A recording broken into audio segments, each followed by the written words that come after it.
KSAT 12 News Tonight, brought to you in part by Volkswagen of America.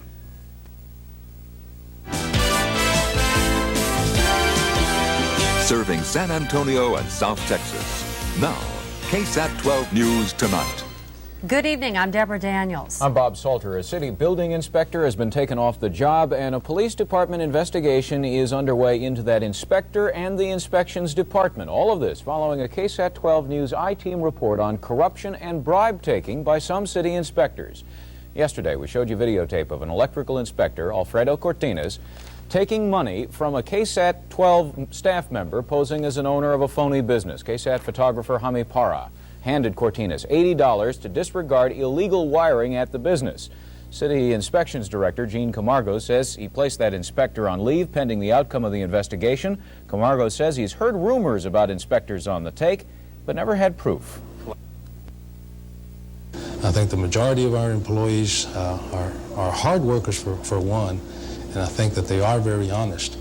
Unfortunately, we do have these individuals that have been shown on television that has really given the name of the department a very bad name. And I'm sure that the families of all of our employees are going to suffer this, in association with their friends. Another phase of I-Team reporter Hollis Grizzard's investigation into city inspectors turned up a pretty cozy relationship between some inspectors and the businesses they are supposed to be watching over.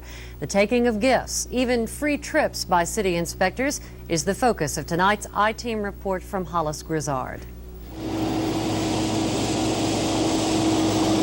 When paving contractor V.K. Knowlton does work for the city of San Antonio, the quality of his work comes under the scrutiny of city inspectors with the Public Works Department. Some of those inspectors have already become familiar with Knowlton and his company, having recently been treated to a weekend of entertainment, hunting and fishing at the Knowlton Ranch. Last year, 5 or 6 inspectors made the trip. Knowlton declined an on-camera interview, but he did say over the telephone that he sees nothing wrong with the practice. Quote, "It's something I think the industry has done ever since I've been in business for 25 years. David Steidel is the assistant director for the Public Works Department. Frank Vega is the city engineer directly in charge of those inspectors. Do you, as their boss, see any ethical problems with them accepting this hospitality from a person that they're supposed to regulate?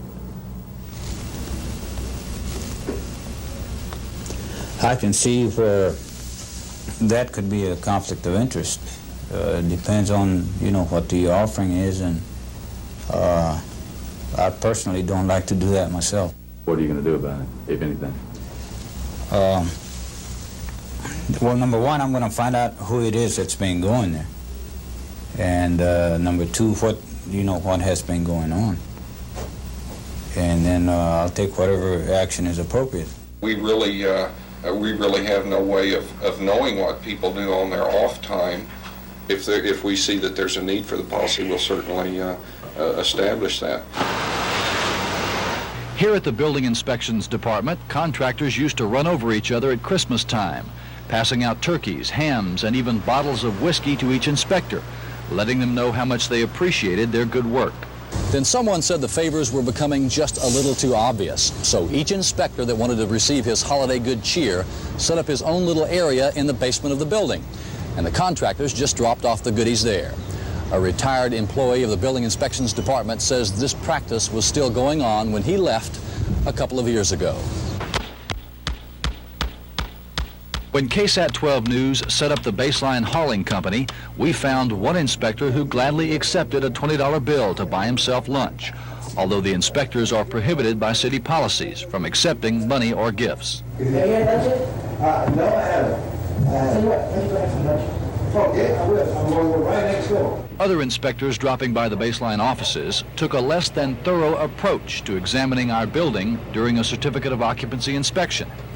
The inspector in charge of looking at the structure of the building was in and out the door in 1 minute 49 seconds and certified the building as ready for occupancy, even though there were holes in the ceiling, the floor, and the back wall.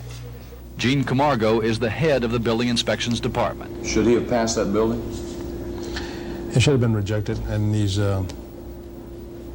improvements made. And some employees in the Building Inspections Department have also been aware that Electrical Inspector Art Delgado has had a rather close relationship with one of the contractors that he has inspected in the past. The contractor is Dell's Electric Company, and Dell's Electric is owned by Nayun Delgado. Nayun Delgado and Art Delgado are brothers. That's been a standing policy that should not be done. So you violated the policy then? Correct. Since yesterday mid-morning or so that I found this out, and everything that's been happening since yesterday, I have not had a chance to deal with him specifically on that matter. The records also indicate that some school buildings in San Antonio have been cleared for occupancy and will be used in just a few weeks, even though new electrical wiring in those buildings has never received a safety inspection from the city of San Antonio. The reason, the electrical contractors that did the work never took out a permit. Hollis Grizzard, KSAT 12 News Tonight. The inspectors who accepted money were the exception and not the rule. The I-team also found 2 city inspectors who absolutely refused to take any money. Fire Inspector M.L. Mahalichek told baseline owner Para that he needed a fire extinguisher to pass his inspection. Para offered Mahalichek $60 to say we did have a fire extinguisher when we really didn't.